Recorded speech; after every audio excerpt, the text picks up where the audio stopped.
Assalamualaikum warahmatullahi wabarakatuh. Bismillahirrahmanirrahim. Hamdan wa syukran lillah.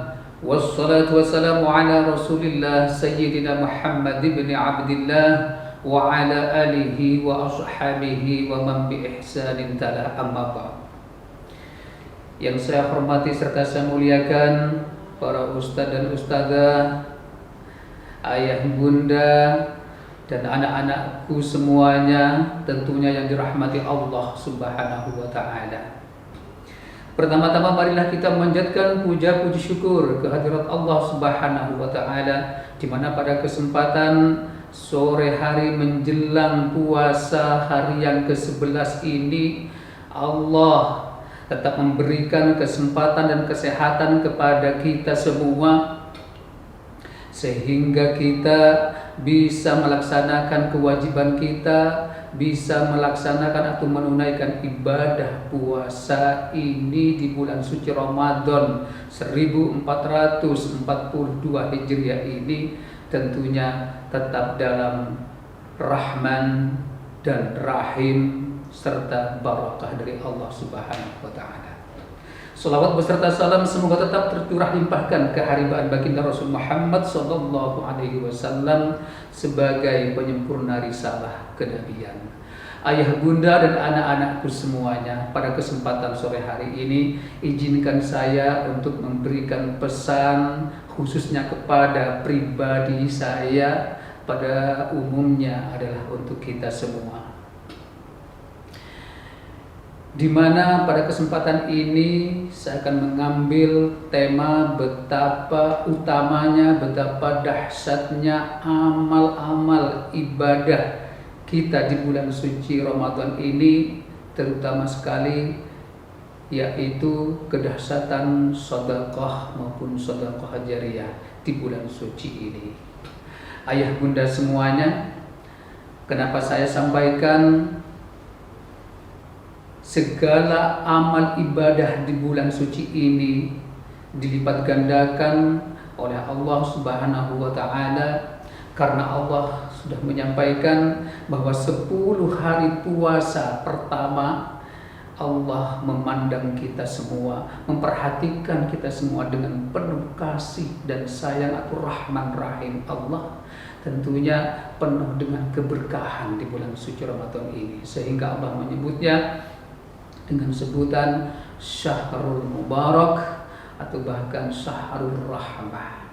Kemudian menjelang 10 hari pertengahan di bulan suci Ramadan ini, Allah memandang kita semua dengan penuh maghfirah, penuh ampunan. Maka dari itu, marilah kita bersama-sama memohon ampun kepada Allah, mudah-mudahan segala khilaf, segala dosa kita diampuni oleh Allah Subhanahu wa ta'ala.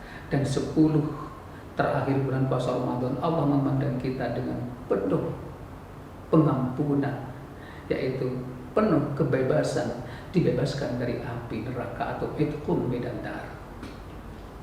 Ayah bunda semuanya, segala amal ibadah di bulan suci Ramadan ini, seperti yang saya sampaikan tadi, dilipat gandakan 10 kali lipat, bahkan sampai 700 kali lipat. Amalan-amalan ibadah apakah yang harus kita persiapkan, yang harus kita laksanakan? Tentunya yang pertama adalah amalan solihah, yaitu amal mahdoh, ibadah mahdoh, ibadah wajib seperti sholat, seperti puasa yang sedang kita laksanakan ini. Kemudian amalan-amalan sunnah atau ghairu mahdoh yang tidak kalah pentingnya juga, seperti membaca bacaan Al-Quran, sholat tarawih, sholat sunnah yang lainnya, sholat witir, sholat tahajud, bahkan sholat duha. Nah, marilah kita bersama-sama memperbanyak amalan-amalan ibadah itu, karena amalan ibadah tersebut dilipat gandakan pada bulan suci Ramadan ini oleh Allah Subhanahu wa ta'ala. Salah satu contoh Kenapa? Membaca Al-Quran di sini termasuk amalan yang sangat penting, karena Al-Quran nanti akan menjadi syafaat fi yaumil qiyamah, akan menjadi penolong bagi kita semua yang membacanya. Seperti disampaikan oleh baginda Rasul Muhammad SAW, Iqra'ul Qur'ana fa innahu ya'ti yaumal qiyamati syafi'an li ashabi. Bacalah Al-Quran, karena sesungguhnya Al-Quran itu nanti akan datang di hari kiamat. Datang di hari kiamat nanti Al-Quran itu, dan mencari siapa yang telah mencintai dan membacanya, bahkan menghafal Al-Quran. Itulah janji yang disampaikan oleh baginda Rasul Muhammad SAW. Baiklah ayah bunda sekalian, yang tidak kalah pentingnya selain amalan-amalan ibadah yang saya sebutkan tadi, kita sangat dianjurkan untuk bersedekah, ya. Karena sedekah ini dapat menghapuskan dosa-dosa kita, dapat membebaskan siapapun, ya, yang senantiasa akan bersedekah, terutama di bulan suci Ramadan ini nanti di alam kubur, ya. Allah berfirman dalam Al-Quran, A'udzu billahi minasyaitonir rajim, Bismillahirrahmanirrahim. Wa anfiqu mimma razaqnakum min qabli an ya'tiya ahadakumul maut fayaqula rabbi laula akhartani ila ajalin qarib fa asaddaqa wa akum minas shalihin.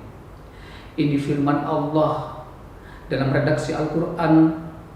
Allah mengabadikannya berkaitan dengan kebanyakan kaum muslimin, ya.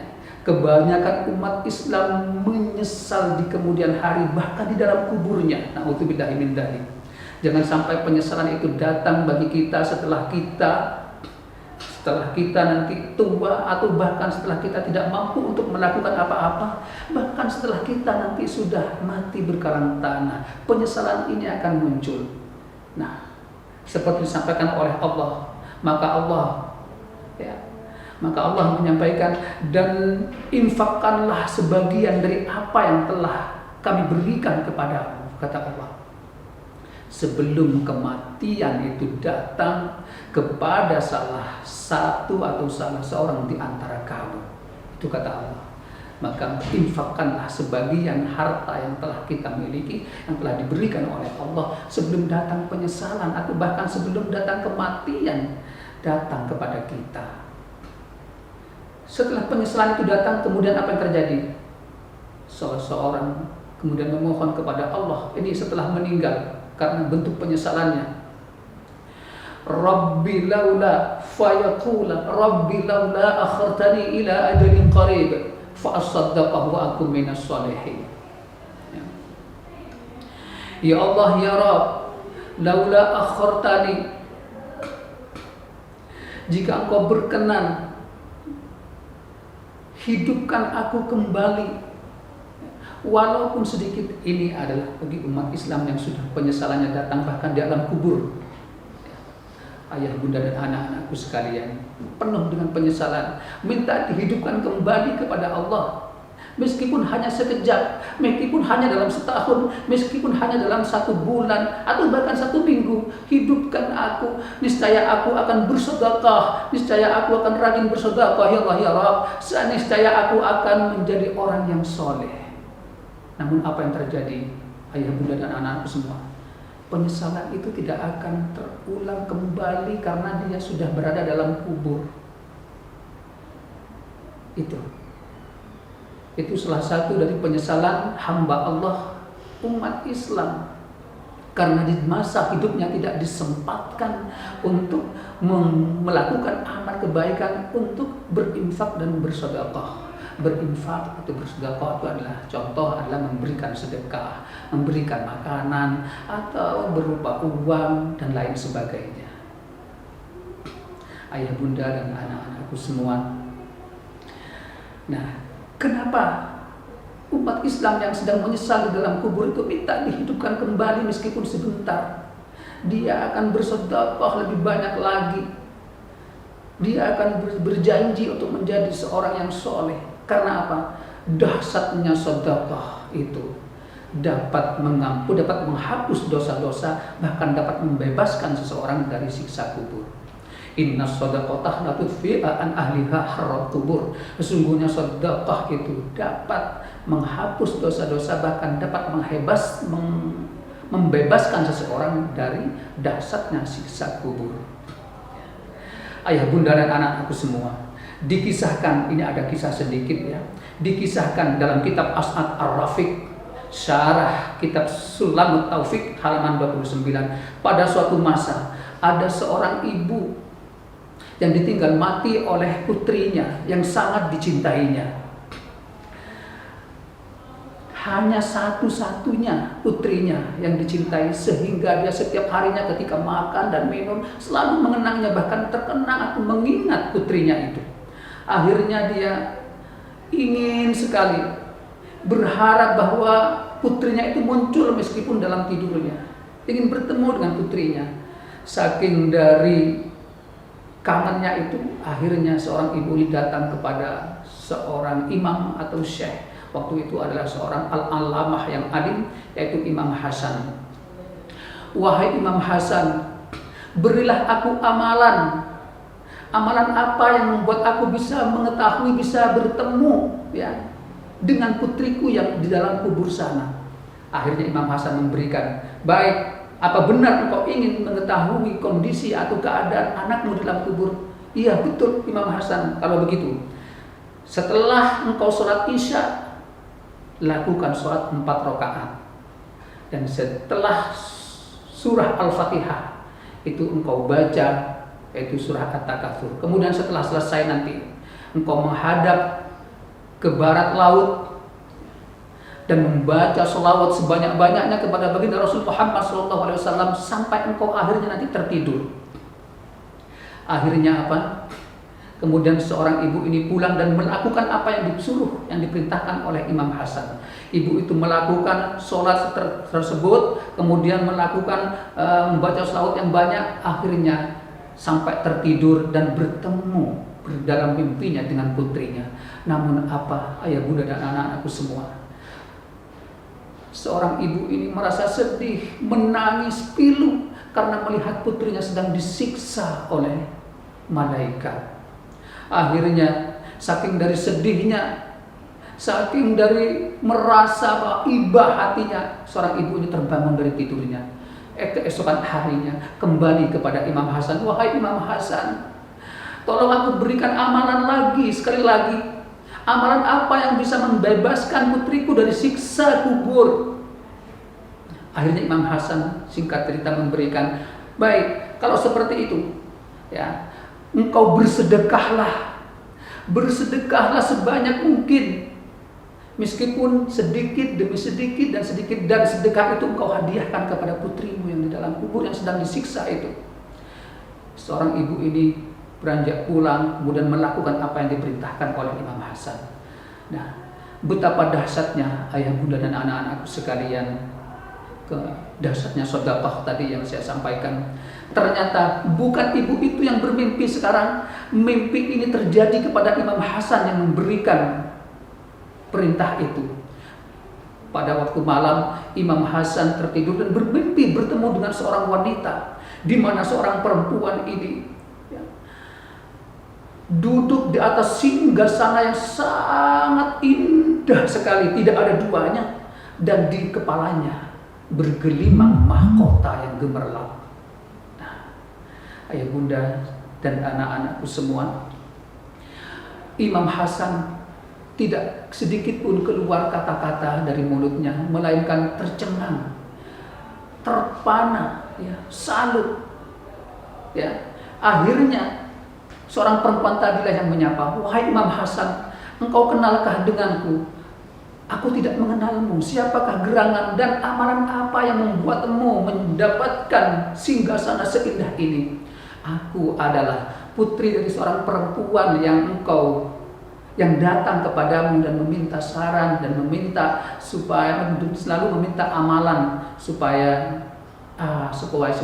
ibuku itu bersedekah atau rajin bersedekah, dan inilah yang aku dapatkan sekarang.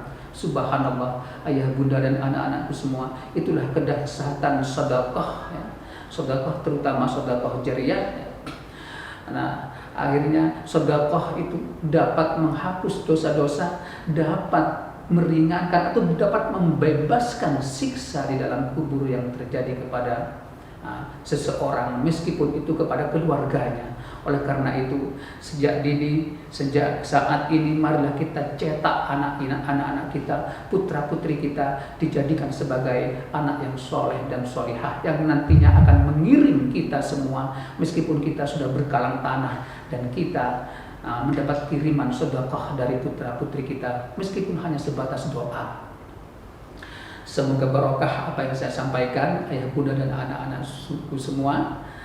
Meskipun sedikit, mudah-mudahan kita dapat mengambil hikmahnya. Sekali lagi saya ucapkan selamat berbuka puasa. Mudah-mudahan kita tetap dijadikan oleh Allah iman kita, ketakwaan kita semakin kuat, terutama di dalam menjalankan ibadah puasa ini. Amin.